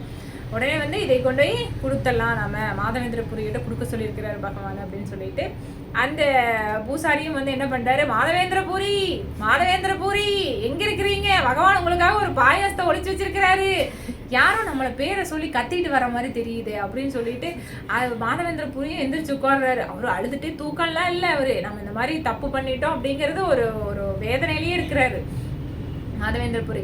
அப்புறம் சரின்னு சொல்லிட்டு, இந்தாங்க நீங்க பெரிய மகாபக்தர், இதை புடிங்க, பாயசத்தை புடிங்கன்னு அவர் வந்து தண்ட மாதிரி காலில் விழுந்துட்டாரா. நீங்க ஒரு பெரிய மகாபக்தர், பகவானே உங்களுக்காக ஒரு பாயசத்தை ஒழிச்சு வச்சிருக்கிறாரு, நீங்க விரும்புவீங்க, நீங்க பட்னியா இருக்கீங்கன்னு சொன்னாரு, கனவுல வந்து சொன்னாருன்னு அவருனால அந்த இடத்துல அந்த இடத்துல நிக்கிறவருக்கு பகவானே நம்மளுக்காக ஒழிச்சு வச்சாரா, நம்மளுக்காக ஒழிச்சு வச்சுட்டாரா, நம்ம அந்த அளவுக்கு பக்தரா கிடையாது, நம்ம அந்த அளவுக்கு பக்தி பண்ணலையே, நம்ம வந்து சாதாரண பக்தி தானே பண்ணிட்டு இருக்கிறோம் அப்படின்னு சொல்லிட்டு அவர்னால அவரை வந்து அந்த இடத்துல ரியலைஸ் பண்ணவே முடியலையா. அந்த இடத்துல அவரை பிரேமையில அவர்னால சந்தோஷம் தாங்க முடியல. உடனே கடன்னு சந்தோஷத்துல அவர் வந்து பாயாசத்தை வந்து குடிச்சிட்டு அந்த மண்பானையும் பத்திரமா வச்சு அதையும் உடச்சி கொஞ்சம் கொஞ்சமா அந்த மண்பானையும் விடாம சாப்பிட்டுருவாரு. அவ்வளவு பக்தி பிரேமை அது. நம்மளா தான் அந்த மண்பானை சாப்பிடுவோமா, முதல்ல நம்மளுக்கு கிடைக்குமான்னு யோசிக்கணும் முதல்ல. அந்த அளவுக்கு பக்தி எல்லாம் வந்து ஆச்சரியர்களாலதான் பண்ண முடியும், நம்ம அவங்க வழியத்தான் பின்பற்ற முடியுமே தவிர அந்த அளவுக்கு பக்தி நம்மளால அவரே கொடுத்தாதான் முடியுமே தவிர அந்த அளவுக்கு முடியாது நம்மளால. நம்மளாம் வந்து ரொம்ப ஆரம்பத்துலயும் ஆரம்ப நிலையில தான் இருக்கும் பக்தியில. அதனால வந்து அந்த மண் பாத்திரத்தையும் விடாம அவர் வந்து கொஞ்சம் கொஞ்சமா அதையும் வந்து கொட்டி கொட்டி அப்படியே வாயில போட்டு மென்றுவாராம். பகவானுக்கும் பக்தனுக்கும் வந்து அன்பு வந்து இந்த அளவுக்கு இருக்கணும், அப்பதான் வந்து பகவானுக்கு வந்து ரொம்ப பிடிக்கும். பக்தியில வந்து பிரேமை நிலையில இருந்த பகவான் வந்து பக்தனை நினைச்சிட்டு இருப்பாரு, பக்தன் வந்து பகவான் நினைச்சிட்டு இருப்பான். எவ்வளவு ஒரு அன்பு பரிமாற்றம் பாருங்க இந்த இடத்துல. அப்ப இந்த மாதிரி வந்து இதை வந்து மாதவேந்திரபுரியோட புகழ் வந்து எல்லா பக்கம் பரவுது. ஆக்சுவலா பரவுது. மாதவேந்திரபுரி வந்து அந்த இடத்துல இருக்காம வேற ஊருக்கு போனாலும் அங்கேயும் வந்துடுறாங்க. நீங்க உங்களுக்காக தான் வந்து பகவான் வந்து பாயசத்தை ஒழிச்சு வச்சாரா, ஓ நீங்க தான் அவங்களோட மகாபக்தர், அவரு பகவானுக்கே பிடிச்சவர் அப்படின்னு சொல்லி அவருக்கு ஒரே கூச்சமா இருக்கும். எங்க போனாலும் விட மாட்டேங்கிறாங்கன்னா அவர் அந்த இடத்த விட்டு வேற பக்கம் வந்தாலும் அங்கேயும் ஒரு கூட்டம் கூடியிருது. இல்ல பகவானோட ஏற்பாடு தான். இல்ல பக்தன் வந்து புகழ் அடையணும், பக்தன் அதை விரும்புறது இல்லை, புகழுக்கு ஏங்குறது இல்லை. ஆனா வந்து பக்தனை விடக்கூடாதுன்னு சொல்லிட்டு பகவான் வந்து அதை ஏற்பாடு பண்றாரு அந்த இடத்துல, பக்தன் வந்து புகழ் வரணும் அப்படின்னு சொல்லிட்டு. இதே மாதிரி ஒரு சாட்சி கோபால் ஒரு ஒரு பக்தனோட கதையில ஆக்சுவலாக அந்த மாதவேந்திரபுரி அந்த பாயச தொழிற்சதில் ஒரு கீர்ச்சோர் கோபிநாத்னு பேர் அந்த இடத்துல. அங்கே கோபிநாத் அந்த பேர் பார்த்தீங்கன்னா கீர்ச்சோர் கோபிநாத்ன்னு அந்த இடத்துல பேரே. ஆக்சுவலாக இப்போ வந்து சாட்சி கோபால் விக்கிரகம் அது எப்படி அந்த பக்தனுக்கு எப்படி ஒரு கருணை காட்டினார் அப்படின்னா, பக்தியில் சேவையில் வந்து திருப்தியாக எப்படியான கருணை காட்டினார்னா, 2 பிராமணர்கள், அதில் ஒரு பிராமணர் வந்து ரொம்ப வயதானவர். அவர் வீட்டிலேருந்து கிளம்பி வந்து யாத்திரை போகிறார், தீர்த்த யாத்திரை போகிறார். தீர்த்த யாத்திரைனா எல்லா புனித தலங்களுக்கும் போயிட்டு வர்றது. அப்போ போயிட்டு வர ரொம்ப வயதானவர் அவர். ஆக்சுவலாக எல்லாத்தோட கோபால் விக்கிரகம், எல்லா பகவானோட விக்கிரகம், எல்லா கிருஷ்ணரோடது எல்லாத்தையும் பார்க்கணும், எல்லா பிருந்தாவனம் மதுரா எல்லா பக்கம் போகணுங்கிறது தான். ஒரு ஒரு கிரகஸ்த நிலையிலேருந்து ஒரு வானப்பிரஸ்த நிலைக்கு வந்துட்டாங்கன்னா எல்லா புனித ஸ்தலங்களுக்கும் போயிட்டு வராங்களே, அந்த மாதிரி அவரும் போகிறாரு. இன்னொருத்தர் வந்து பிரம்மச்சாரியா இருக்கிறவர், அதை வந்து திருமணம் ஆகாத ஒரு பக்தர் வந்து அவரும் ஒரு பிராமணர், அவரும் வந்து அப்படியே புனித தலங்களில் யாத்திரை போயிட்டு வர்றாரு. இப்படி போகிறப்ப அவங்க 2 பேருமே சந்திச்சுக்கிறாங்க ஒரு இடத்துல. இந்த மாதிரி நானும் வந்து பகவானை கும்பிட்றதுக்காக தான் வந்திருக்கேன், பகவானை பார்த்து இந்த மாதிரி யாத்திரா வந்திருக்கேன் அப்படின்னு சொல்ல 2 பேரும் வந்து தன்னோட பரிமாறிக்கிறாங்க, ஆமாம் எதுக்காக வந்தோம் அப்படிங்கிறத பரிமாறிக்கிறாங்க. சரி நான் உங்களுக்காக உதவி பண்ண, நீங்கள் ரொம்ப வயதானவராக இருக்கிறீங்க, நான் உங்களுக்காக உதவி பண்ணுறேன் அப்படின்னு சொல்லிட்டு அவர் எல்லா இடங்களும் கூட்டிகிட்டு போகிறார். பிருந்தாவனத்தில் கோபால் பகவானை தரிசிக்கிறக்கும், மதுராபுரி, துவாரகை, இந்த மாதிரி ஒவ்வொரு இடங்களுக்கும் வந்து அந்த பிராமணர் வந்து இளம் வயதில் இருக்கிறவர் வந்து அந்த முதிய வயதில் இருக்கிற பிராமணருக்கு வந்து உதவி பண்ணுறார். இதெல்லாம் பார்த்துட்டு முதியவர் வந்து எந்த தேவையுமே இல்லாமல் நீங்கள் எதுக்கு இதெல்லாம் பண்ணணும் அப்படின்னு கேட்குறாரு. பரவாயில்ல, ஒரு பெரியவங்களுக்கு வந்து உதவி பண்ணுறது ஒரு நல்லது தானே, பகவானை வந்து தரிசிக்கிற வைக்கிறதுல இதில் என்ன இருக்குது அப்படின்னு சொல்லிட்டு அவர் சாதாரணமாக எடுத்துக்கிறார். ஆனாலும் பெரியவர் வந்து விடாமல் என்ன பண்ணுறாரு, இல்லை நான் இதுக்கு ஏதாவது வந்து கைங்கரியம் பண்ணியே ஆகணும் நான் அப்படின்னு அவர் முதியவர் வந்து என்ன சொல்கிறாரு, பிராமணர் வந்து அங்கே பகவானுக்கு முன்னாடி நிற்கிறப்ப தான் அவங்களுக்கு அந்த கான்வர்சேஷனே போயிட்டு இருக்குது. இந்த மாதிரி நீங்கள் வந்து இந்த சேவையெல்லாம் பண்ணுறீங்க, நான் இதுக்கு ஏதாவது உங்களுக்கு கைங்கரியம் பண்ணணும், பண்ணாமல் இருந்தால் அது நல்லா இருக்காது, ஏன்னா வந்து நீங்கள் வந்து பகவானையும் தரிசிக்க வச்சிருக்கிறதுக்கு நீங்கள் உதவி பண்ணியிருக்கிறீங்க அப்படின்னு முதியவர் வந்து ரொம்ப நெகிழ்ச்சியாக என்னோட பிள்ளையை வந்து நான் உங்களுக்கு கல்யாணம் பண்ணி கொடுக்குறேன் அப்படின்னு சொல்லிட்டு வாக்கு கொடுத்துட்றாரு. அங்கே கோபால் விக்கிரகத்துக்கு முன்னால் வாக்கு கொடுக்குறாரு. அப்போ சரி இங்க யாருமே இல்ல. அவர் அங்கிருந்த இளம் வயதில் இருக்கிற அந்த பிராமணர் என்ன சொல்றாரு, இங்க யாருமே இல்ல, இதுக்கு சாட்சி கோபால் தான், இவர் தான் வந்து சாட்சி அப்படின்னு சொல்ல, சரி அவர் சாட்சியை வச்சுட்டு நான் உங்களுக்கு என்னோட பெண் பிள்ளை வந்து நான் உங்களுக்கு வந்து தானம் பண்றேன் உங்களுக்கு அப்படின்னு சொல்லிட்டு அவரு சத்தியம் பண்ணிட்டு அவங்க ஊருக்கு வந்துடுறாங்க. வந்ததுக்கப்புறம் கொஞ்ச நாள் கழிச்சு பிராமணர் வந்து அந்த இளம் வயதில் இருக்கிற பிராமணர் வந்து சரி இந்த மாதிரி வந்து முதியவர் வந்து நம்ம கிட்ட சொன்னாரு, அவங்களோட பெண்ணை வந்து கல்யாணம் பண்ணி கொடுக்குறேன்னு சொன்னா நம்ம போய் என்னன்னு கேட்கலாம் அப்படின்னு சொல்லிட்டு அவங்க ஊருக்கு போறாங்க. அப்பெல்லாம் நடைப்பயணம் தானே. அப்புறம் நடந்து போயிட்டு அங்க போய் கேட்கிறாரு. கேட்கங்காட்டி கேட்குறப்ப வந்து நான் உங்களை பார்க்கவே இல்லை, நீங்கள் யாருன்னே தெரியாது அப்படின்னு சொல்லிட்டாங்க. அங்கே ஆல்ரெடி வந்து முதியவர் வந்து என்ன சொல்லியிருக்காரு, அந்த பெரியவர் வந்து அவங்க வீட்டில் எல்லாத்தையும் சொல்லியிருக்காரு, அந்த மாதிரி வந்து ஒரு பிராமணுக்கு வந்து வாக்கு கொடுத்துருக்கேன், அவருக்கு எனக்கு உதவி பண்ணார் அப்படிங்காட்டி வீட்டில் இருக்கிறவங்க எல்லாம் சேர்ந்து நீங்கள் எப்படி எங்களை கேட்காம நீங்கள் வாக்கு கொடுக்கலாம், ஒரு நம்மளோட பெண்ணை வந்து ஒரு நல்ல வசதியான இருக்கிறவங்களுக்கு தான் கொடுக்கணும், இந்த மாதிரி போகிற வசதி இல்லாதவங்க ஒரு பிச்சைக்காரனுக்கெல்லாம் கல்யாணம் பண்ணி கொடுக்க முடியாது, அவங்க பிராமணரே இருந்தாலும் அவங்கக்கிட்ட வசதி இல்லைன்னு சொல்கிறீங்க, அப்படி இருந்தாலும் கல்யாணம் பண்ணி கொடுக்க முடியாதுன்னு ஒரு பெரிய வாக்குவாதமே நடந்து முடிஞ்சிருச்சாங்க. அதனால வந்து இங்க பெரியவர் என்னங்கிறாரு, அவர் வந்தோடனே வந்து நீங்க யாருன்னே தெரியாது அப்படின்றாரு. இல்ல நீங்க வந்து பகவானோட விக்கிரகத்துக்கு முன்னாடிதான் நீங்க சொன்னீங்க, சாட்சி அவர் தான் சாட்சி அப்படின்னுங்காட்டி இவருக்கு வந்து பெரியவருக்கு வந்து கொஞ்சம் கஷ்டம்தான், நம்ம இந்த மாதிரி தப்பு பண்றோம் அப்படின்னு அவருக்கு தெரியுது. ஆனா வேற வழி இல்லை அப்படிங்கறனால அந்த இடத்துல அவர் சொல்றாரு, பகவான் தான் சாட்சி இதுக்கு அப்படின்னு சொன்னங்காட்டி அங்க ஊர்ல இருக்கிற மக்கள் எல்லாம் கூடி பகவான் தான் சாட்சி, நீ பகவானையே கூட்டிட்டு வா, ஏன்னா வந்து நாங்கள் வந்து இதை நீங்கள் ஒன்றுமே அவங்க இல்லைங்கிறாங்க, நீங்கள் அந்த மாதிரி உண்மை அப்படின்னு சொல்கிறீங்க, இதில் யாரை நம்புறதுன்னு எனக்கு தெரியாது, அதனால் வந்து ஊர் மக்கள் எல்லாம் என்ன சொல்கிறாங்க, அங்கே வந்து இது வைப்பாங்க இல்லையா, அங்கே பஞ்சாயத்துன்னு ஒன்று வைப்பாங்களே, அப்போல்லாம் வந்து அது இருந்துச்சு ஊருக்குள்ளே. அப்போ அந்த பெரியவங்க முன்னாடி எல்லாம் வந்து அவர் இல்லைன்னே சொல்கிறார், சாதிக்கிறார். அப்போ வந்து பகவான் தான் சாட்சி, நீ பகவானையும் கூட்டிட்டோம் அப்படிங்கிறாங்க பெரியவங்கெல்லாம். அங்கே ஊரில் இருக்கிற பெரியவர்கள்லாம் என்னங்கிறாங்க, பகவானையும் கூட்டிட்டோம் அப்படிங்கிறாங்க. சரின்னு சொல்லிட்டு இவரும் வந்து பகவானை தேடி போகிறார். போயிட்டு வந்துட்டு கோபால்ஜி கிட்ட வேண்டார், நீங்கள் தான் இருந்தீங்க, நீங்கள் தான் வந்து சாட்சியாக இருந்தீங்க, நீங்கள் தான் வந்து சாட்சி சொல்லணும், வெறும் ஊர் மக்கள் எல்லாம் வந்து சொல்கிறாங்க, நான் வந்து பொய் சொல்கிறேன் அப்படின்னு சொல்கிறாங்க, நீங்கள் என்னை காப்பாற்றணும் அப்படின்னு சொல்லிட்டு பகவான் கிருஷ்ணர்கிட்ட வேண்டிக்கிறாரு. அப்போ அந்த விக்கிரகம் வந்து விக்கிரக ரூபத்திலிருந்து பகவான் வந்து பேசுகிறாரு, நான் வந்து விக்கிரகம், நான் எப்படி நடந்து வர முடியும், நான் அவ்வளோ தூரத்துக்கு நடந்து வர முடியும் அப்படின்னா, நீங்கள் பேசுறது உண்மையாது, விக்கிரகம் பேசும் அப்படின்னா கண்டிப்பாக நடந்தும் வர முடியும், அதனால் வந்து நீங்கள் நடந்து வாங்க, நீங்கள் வந்து தான் ஆகணும், நீங்கள் எனக்காக வந்து சாட்சியாக இருக்கீங்க, அதனால நானும் வந்து அவங்க வந்து சங்கல்பம் பண்ணியிருக்காங்க, நீங்கள் பொய்யா போயிடும் அதுக்கப்புறம், அதனால் நீங்கள் கண்டிப்பாக வந்து தான் ஆகணும் அப்படின்னு சொல்லிட்டு பகவான்கிட்ட மன்றாடி கேட்குற அப்படி அந்த பக்தர் கேட்கங்காட்டி சரி உனக்காக வரேன் அப்படின்னு சொல்லி, சரி நான் எந்த இடத்துல வந்து என்னோட சலங்க சத்தத்தை வச்சுட்டு நீ கண்டுபிடிச்சிக்கோ, நான் சலங்க சத்தம் சப்போஸ் வரல அப்படின்னு நீ திரும்பி பார்க்கக்கூடாது, திரும்பி பார்த்தேன்னு நான் அந்த இடத்துல நின்றுக்குவேன் அப்படின்னு சொல்லிட்டு பகவான் வந்து ஒரு கோரிக்கை வைக்கிறார் அந்த இடத்துல. இதுக்கு ஓகேனா தான் நான் வருவேன் அப்படின்னு சொல்றாரு. சரி ஓகேண்ணே, நான் நீங்கள் அப்படியே வாங்க அப்படின்னு சொல்லிட்டு அவரும் போறாரு. இவரும் போறப்ப சலக்குன்னு சத்தம் கேட்டே இருக்குது. ஒரு இடத்துல சத்தம் வரலைன்னு திரும்பி பார்க்குறாரு. ஆக்சுவலாக அந்த ஊரோட எண்டு அந்த முனைக்கு வந்துடுறாரு. அந்த முனைக்கு அந்த ஊரோட எல்லைக்கிட்ட வந்து நின்றுறாரு. ஆக்சுவலாக நின்னதுக்கப்புறம் அந்த இடத்துல விக்கிரகமாக இருக்கிறார். நான் இந்த இடத்துல நிற்கிறேன், நீ அவங்கள எல்லாத்தையும் கூட்டிகிட்டு வா அப்படின்னு சொல்லிட்டு பகவான் சொல்கிறாரு. நீ திரும்பி பார்த்துட்டு நான் அந்த இடத்துல நின்றுக்கிறேன், அதனால் நீ அவங்க ஊர் மக்கள் எல்லாம் நீ கூட்டிகிட்டு வந்துரு, நான் சாட்சி சொல்கிறேன் அப்படின்னு சொல்லிட்டு பகவான் சொல்கிறாரு. சொன்னே இந்த பிராமணர் வந்து ஓடி போய் அவங்க ஊர் மக்கள் எல்லாம் வந்து சாட்சி சொல்றதுக்காக பகவான் வந்திருக்கிறாரு அப்படின்னு சொன்னோடனே ஊரே திரண்டு வருதான் அந்த இடத்துல.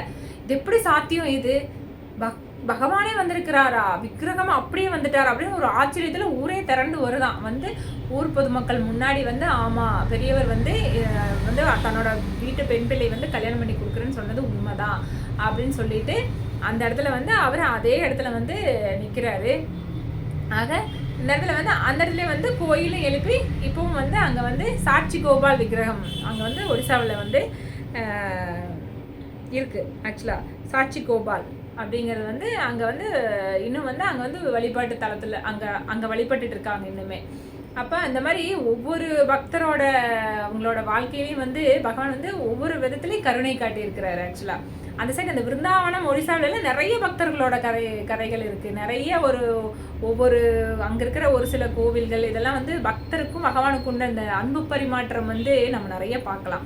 இந்த மாதிரி இன்னும் நிறைய இருக்குது. நம்ம இது வந்து சாட்சி கோபால் விக்கிரகம், ஒவ்வொரு பக்தர்களுக்கும் வந்து பகவான் வந்து எந்த அளவுக்கு கருணை காட்டியிருக்காரு. நம்ம இந்த மாதிரி அவங்களோட வாழ்க்கையிலேருந்து நடந்த சுவாரஸ்யமெல்லாம் எடுத்தோம்னாவே நம்மளுக்கு ஒரு பக்தி வந்துடும். அவங்களோட பக்தர்களோட கதைகள் கேட்டோம்னாவே நம்மளுக்கு கொஞ்சம் பக்தி வரும். அந்த மாதிரி பகவான் வந்து ஒவ்வொரு அவதாரத்தப்பவும் சரி, ஒவ்வொரு ரூபத்தில் வர்றப்பவும் சரி, பக்தர்களோட அன்பு பரிமாற்றம் பண்ணுறதுக்காகவே வர்றார் அவதாரமாக.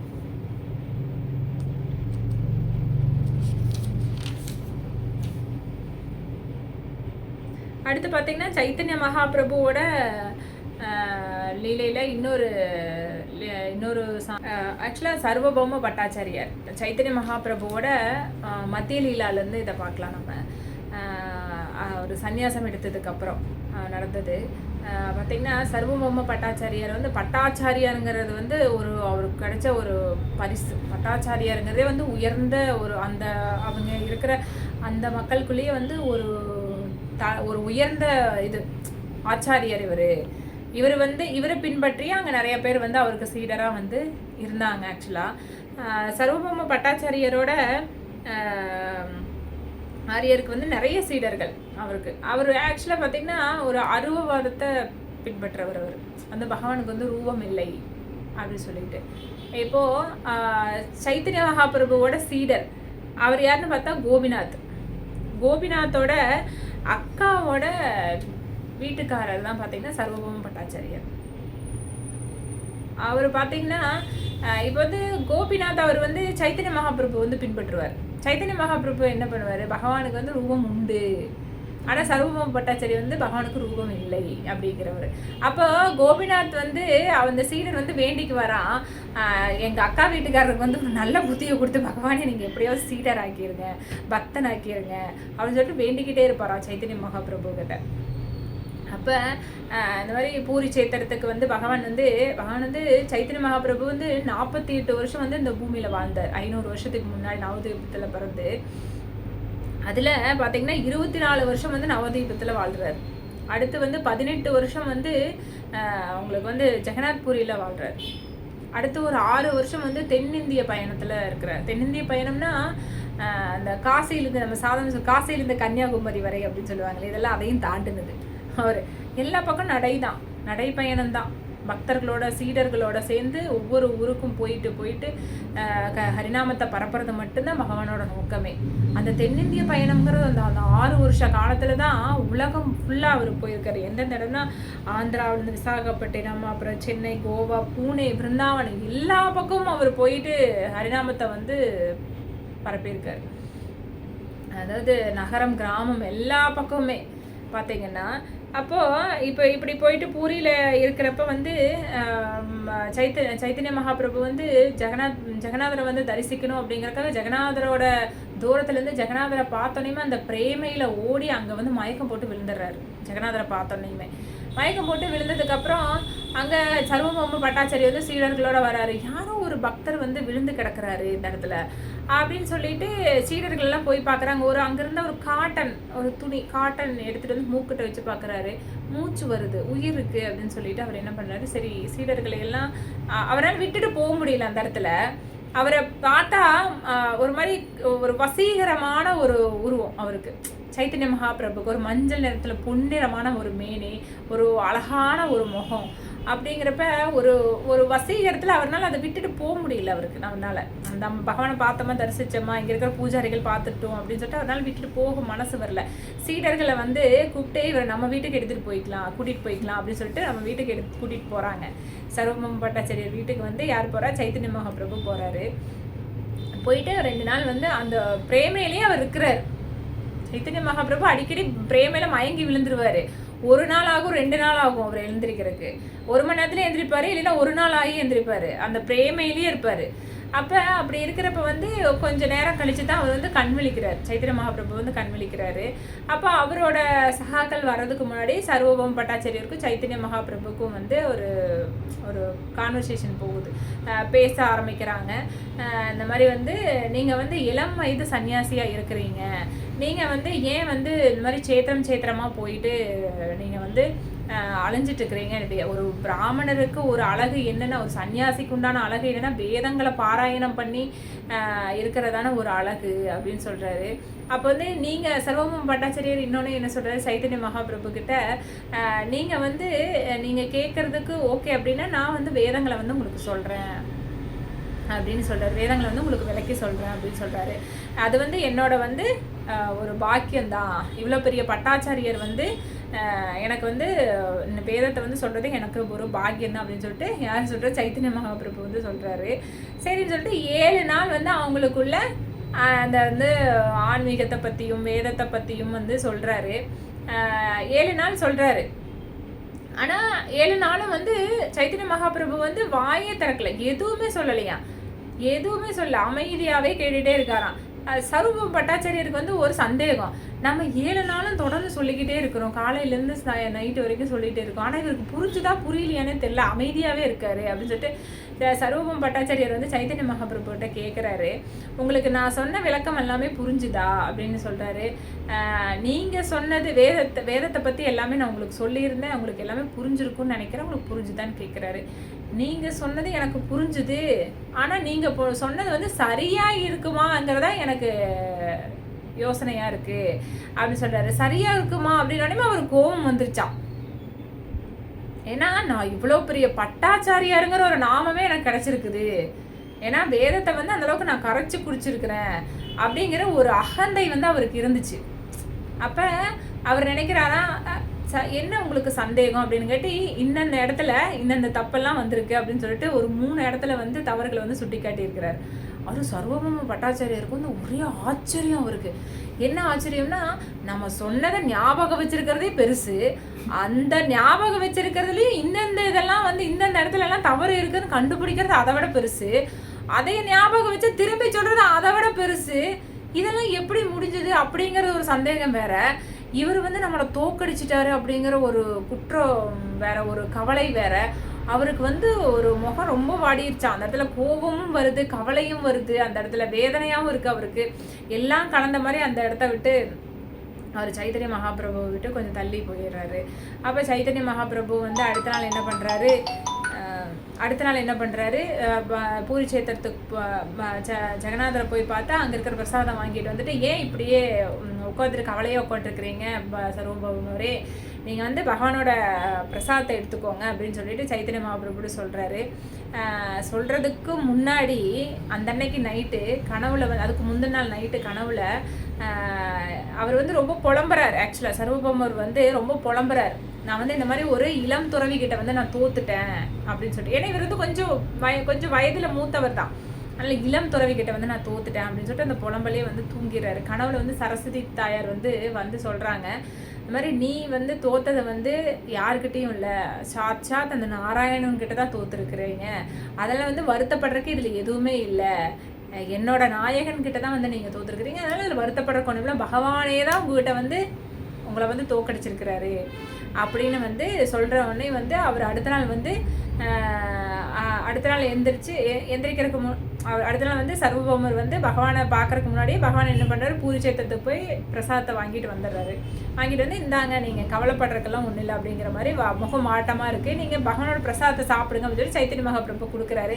கொடுத்தோடனே வந்து சாத்சாங்கமாக வந்து பகவானோட காலில் விழுந்து சரணாகதி, நீங்கள் தான் நாராயணன் அப்பத்தை வந்து நீங்கள் போக்கியிருக்கிறீங்க, நான் வந்து நான் பட்டாச்சாரியருங்கிற ஒரு நாமம் கிடைச்சதுனாலே எனக்கு வேதங்கள் தெரியறதுனாலே நான் கொஞ்சம் அகந்தையில் இருந்துட்டேன், அதை மன்னிச்சிருங்க அப்படின்னு சொல்லிட்டு சைத்தன்ய மகாபிரபுவோட சரணாகதி பண்ணி, அருவவாதம் வந்து தவறு, உருவத்தன்மை தான் உயர்ந்தது அப்படிங்கிறது வந்து புரிஞ்சுக்கிறாரு அந்த இடத்துல. எப்படின்னா, இப்போ நம்ம ஒரு குழந்தை நமக்கு வீட்டில் இருக்குதுன்னா அதுக்கு கண் இல்லை, காது இல்லை, மூக்கு இல்லை, கை கால் இல்லை அப்படின்னு சொன்னால் நம்மளுக்கு எவ்வளோ கோபம் வரும். அதே மாதிரி தான் பகவானை கும்பிட்டு நம்மளுக்கு அவர் கண் இல்லை, காது இல்லை, அவர் வந்து உருவமே இல்லை அப்படின்னு சொன்னால் எந்த அளவுக்கு நம்மளுக்கு வருமோ அதே மாதிரி தான் அந்த இடத்துலையும் கோபிநாத்துக்கு வந்து வந்ததுனால தான் பகவான் கிட்ட வேண்டிக்கிறார். சைத்தன்ய மகாபிரபுக்கு வேண்டிக்கிறார், எப்படியோ தயவு செஞ்சு என்னோட மச்சானை வந்து நீங்கள் வந்து பக்தனாக்கிடுங்க அப்படின்னு சொல்லிட்டு. அவரோட பக்தனோட வேண்டுதலுக்கு வேண்டி சர்வபௌம பட்டாச்சாரியார் வந்து பக்தனாக்கிடுறாரு. அப்போ வந்து அருவவாதம் வந்து உயர்ந்ததில்லை, அதை வந்து ஜீவாத்மாவோட ஒரு சொரூபமே என்னென்னா ஒவ்வொரு ஜீவனும் வந்து பகவானுக்கு பக்தி தொண்டு செய்யறதுல தான் வந்து உயர்ந்தது அப்படிங்கிறத வந்து உணர்றாரு அந்த இடத்துல. சர்வபௌம பட்டாச்சாரியர் வந்து சைத்தன்ய மகாபிரபு கிட்ட சரணாகதி அடைகிறார். அதுக்கப்புறம் அவரோட சகாக்கள்லேயும் அவரே சேவையும் செய்கிறார். பகவான் அந்த சைத்தன்ய மகாபிரபுவோட இருந்து அவரோட சகாக்கள்ல ஒருத்தர் அவரும் கூடவே இருக்கிறார் சர்வபௌமவர். இந்த மாதிரி அப்போ வந்து சைத்தன்ய மகாபிரபு வந்து எல்லா பக்கம் போய் அந்த 6 வருஷம் வந்து தென்னிந்திய பயணத்தில் பார்த்தீங்கன்னா எல்லா பக்கம் போய் ஹரிநாமத்தை வந்து பரப்புறப்ப கிரகஸ்தருக்கு என்ன சொல்லுவாராம், யாரே தேக்கோ தாரே கஹா கிருஷ்ண உபதேஸ். யாரை பார்த்தாலும் கிரகஸ்தராகிய நீங்கள் யாரை பார்த்தாலும் கிருஷ்ண ஹரிநாமத்தை வந்து சொல்லுங்க, அதுதான் வந்து அவங்களுக்கு வந்து முக்தி கொடுக்கும்.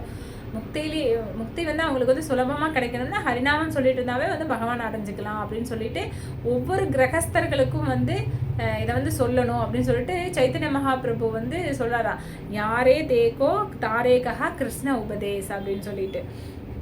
அப்போ இப்படி சைத்தன்ய மகாபிரபு லீலைகள்லாம் வந்து ஒரு பக்கம் நடந்துட்டு இருக்குது. பகவானோட சைத்தன்ய மகாபிரபு பார்க்கறக்கு ஒவ்வொரு ஊர்லேருந்தும் வந்து தினசரி ஆட்கள் வந்துக்கிட்டே இருப்பாங்க. அப்போது இப்படி ஒருத்தர் இருக்கிறப்ப வந்து ஒருத்தர் ஒரு தூய பக்தர் தான். ஆனால் என்னென்னா அவருக்கு வந்து ஒரு குஷ்டம் வியாதி, அந்த காலெல்லாம் அந்த புண்ணு பிடிச்சிக்கும், காயமாக இருக்கும், கை காலெல்லாம் வந்து அந்த குஷ்ட ரோகம், அந்த காயத்தில் வந்து அந்த புழுக்கள் எல்லாம் நெல்லியும்ல அந்த மாதிரியான ஒரு வியாதி. அவர் அப்படியே வந்து இந்திய பயணத்திலப்போ வந்து அந்த பக்தரையும் அவர் சந்திக்கிறப்ப வந்து அந்த பக்தர் எப்படிப்பட்டவர்னா அவர் நடக்க முடியாது, அவரால் தவழ்ந்து தான் போவார். அந்த புழுக்கள் வந்து இந்த புண்ணுலேருந்து கீழே விழுந்துச்சுன்னா அந்த புழுவை எடுத்து அந்த புண்ணில் விட்டுருவாராம். இந்த உடம்பு வந்து என்னோடது கிடையாது, இந்த உடம்பை நீ அனுபவிச்சுக்கோ, இது என்னோடது கிடையாது, இந்த உடம்பு வந்து எனக்கு தேவையில்லை, எனக்கு வேண்டாம். அந்த புழுக்களை எடுத்து அந்த புண்ணிலேயே விட்டுருவாராம். அந்தளவுக்கு ஒரு தன்னை உணர்ந்த ஆத்மா அவர். இந்த உடம்பு தன்னுடையது இல்லை அப்படின்னு உணர்ந்த ஆத்மா அவர். அப்பேற்பட்ட பக்தரை பார்க்குற ஒரு சமயம் கிடைக்குது சைத்தன்ய மகாபிரபுவுக்கு. சைத்தன்ய மகாபிரபு வந்து அந்த பக்தரை பார்த்து கட்டி தழுவிக்கிறார். ஆக்சுவலாக நீங்கள் என்னை தொடாதீங்க, நான் வந்து அந்தளவுக்கு உயர்ந்தவன் கிடையாது, நான் வந்து ரொம்ப தாழ்ந்தவன். ஆக்சுவலாக சைத்தன்ய மகாபிரபு எழுதின 8 சிஷ்டாஷ்டகத்திலேயே ஒரு 3வது பேராகிராஃபு, 3வது அந்த பேராகிராஃபில் வரும். எப்படின்னா ஒரு பக்தன் எந்த மாதிரி இருக்கணும் அப்படிங்கிறத அதில் குறிப்பிட்டிருப்பார். 8ம் வந்து அப்படியே பொக்கிஷம், வைரம். அந்த சிஷ்டாஷ்டகம் ஒவ்வொரு வரியும் வந்து வைரம். ஆக்சுவலாக அதில் 3வது பார்த்திங்கன்னா வந்து மரத்தை விட பொறுமையாக, புல்லை விட பணிவாக, அதாவது இப்போ வந்து பூமியை வந்து நம்ம என்ன வேணாலும் பண்ணுறோம், அது எவ்வளோ பொறுமையாக இருக்குது. மரத்தை வெட்டுறப்ப எவ்வளோ பொறுமையாக இருக்குது, புல்லை மிதிக்கிறோம் எவ்வளோ பொறுமையாக இருக்குது. அந்த மாதிரி ரொம்ப பொறுமையாக இருக்கணும் அப்படின்னு அந்த இடத்துல சைத்தன்ய மகாபிரபு வந்து சொல்லுவார். புல்லை விட யார் தாழ்ந்து இருக்காங்களோ அவங்க வந்து ஹரிநாமத்தை வந்து சதா சர்வ நேரமும் சொல்லிக்கிட்டு இருக்க தகுதியானவங்க அப்படின்னு வந்து சைத்தன்ய மகாபிரபு வந்து சொல்றாரு. அப்போ அந்த மாதிரியான ஒரு பக்தரை தான் அவர் சந்திக்கிறாருன்னு அவருக்கு தெரியும். ஆனா பக்தன் எப்படி நினைக்கிறாரு, தன்னை மாதிரி ஒரு இழிவானவங்க யாருமே இருக்க மாட்டாங்கன்னு நினைப்பாங்க. அப்போ அந்த மாதிரி நினைக்கிறவங்க வந்து பக்திக்கு ரொம்ப உயர்ந்தவங்க அப்படின்னு வந்து சைத்தன்ய மகாபிரபு நிறைய டைம் பக்தர்களுக்கு வந்து சொல்லியிருக்கிறாரு அவரோட சரிதாமிரதத்தில். அப்போது அவர் வந்து கட்டி பிடிக்கிறப்பவே அவரோட தேகம் வந்து மாறிடுது.